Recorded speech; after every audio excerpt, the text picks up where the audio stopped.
lagi mo pa siyang kasama. Bakit ngayon ay pinalit ka sa iba? Ikaw lang sa puso niya, pinangako niya diba? Tas nalaman mo na may kabit na pala.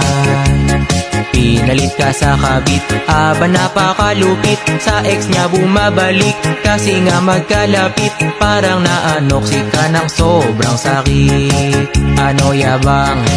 Yung dating nagyabang, ngayon ay nakatulala na lang. Luha mo'y di na mapigil, pinagpalit ka at di man lang pinaglaban. Nadama mo ang sakit, lagi ka nang tahimik. Puso mo humahapdi, unan na lang ang kaya kapag malamig. Pinalit ka sa kabit, aba napakalupit. Sa ex niya bumabalik, kasi nga magkalapit.